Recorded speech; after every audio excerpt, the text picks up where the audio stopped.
Morning came to Pine Hollow like a reluctant visitor.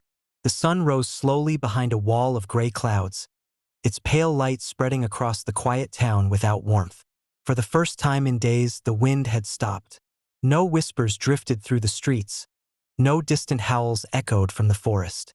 The silence should have been comforting.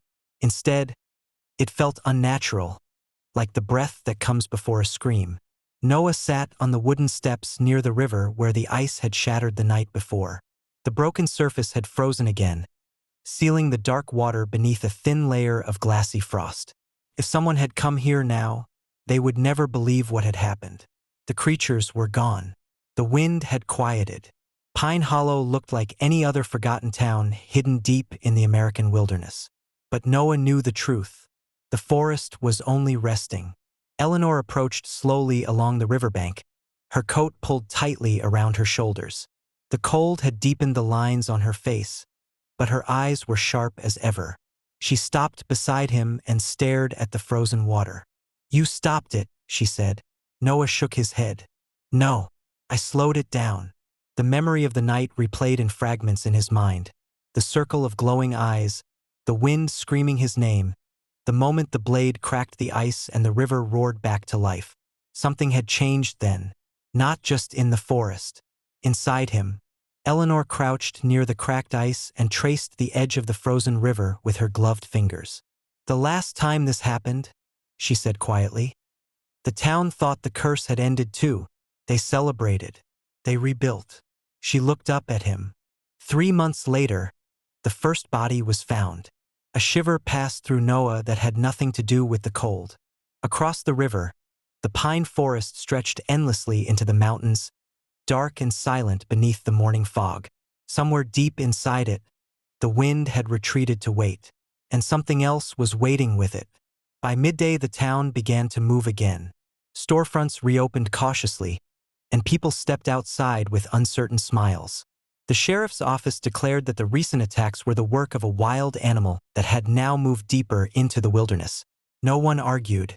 Most of the townspeople wanted the explanation to be true, but fear lingered in their eyes. Noah noticed it in the way people avoided looking toward the forest. He spent the afternoon helping Eleanor search through the old records in the library. Dust-covered journals and town archives filled the long wooden table. Most of the entries were faded or damaged, but a pattern slowly began to appear. Every few decades, Pine Hollow experienced the same events. Unnatural winds, animals disappearing, strange deaths near the forest. And always, just before the blood moon, someone in town began hearing the whispers. Eleanor closed one of the journals with a heavy sigh. The wind chooses someone every time. Noah already knew what she was going to say next. "And this time," she continued, "it chose you." The words hung in the quiet room like a shadow. Noah stood and walked toward the window. Outside, the sky had darkened again even though the sun had not yet set. Heavy clouds rolled slowly across the mountains. "The creature said I belonged to the wind," he said. Eleanor did not answer immediately. Finally she spoke. "Then we need to find out why." That evening Noah walked alone through the edge of town. Pine Hollow felt different now, as though the buildings themselves were watching him. The old church still stood at the end of the road, its doors open and silent. Walter's body had never been found. Inside, the broken pews remained scattered across the floor. Moonlight filtered through the shattered stained glass, casting pale shapes along the walls. The church smelled of dust and old wood. Noah stepped slowly toward the altar where the fight had begun. Something glinted on the floor. He knelt and brushed aside the dust. Beneath it lay a small metal pendant engraved with the same strange symbols that had been carved into the rocks by the river. Walter's pendant. Noah picked it up and turned it in the light. The symbols seemed almost alive. Behind him, the church door creaked. Noah spun around. For a moment he thought he saw someone standing outside, just beyond the threshold where the darkness swallowed the road. A tall figure, watching. Then a gust of wind rushed through the doorway and the shape vanished. The whispers had returned. Soft at first, almost playful. "Noah." He stepped outside, heart pounding. The town street was empty. But the wind had begun to move again. Far away in the forest, a howl rose slowly into the night. And this time it did not sound like a warning. It sounded like a call. The wind moved through the ancient trees as if whispering forgotten secrets. Clara stood still for a few seconds after finding the diary. The cover was made of aged leather, rough to the touch, as if it had survived decades hidden there. When she opened the first page, a thin cloud of dust rose into the air. The handwriting was old, careful, and the name written at the top of the page made her heart race. Eleanor Whitmore. Clara remembered that name.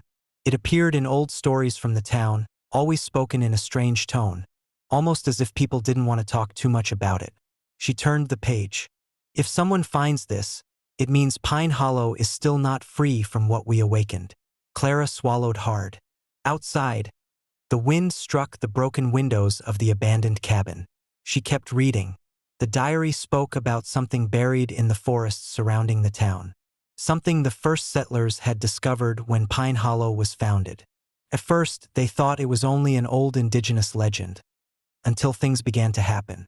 Animals disappearing, shadows moving between the trees, people hearing voices coming from the forest at night. A chill ran down Clara's spine. But the final entry was the most disturbing of all. The key lies in the lake, but if someone opens the portal again, Pine Hollow will disappear. Clara slowly closed the diary. The lake. It was the exact place where she had found the strange symbol the night before. Her phone vibrated in her pocket. A message from Lucas. "Clara, are you seeing this?" Attached was a photo. She opened it. It was the lake. But something was different. In the center of the water, a blue light was glowing beneath the surface. Clara felt her heart pounding, because now she knew something had awakened, and Pine Hollow might never be the same again. Out in the darkness of the forest, something was watching, and it was waiting,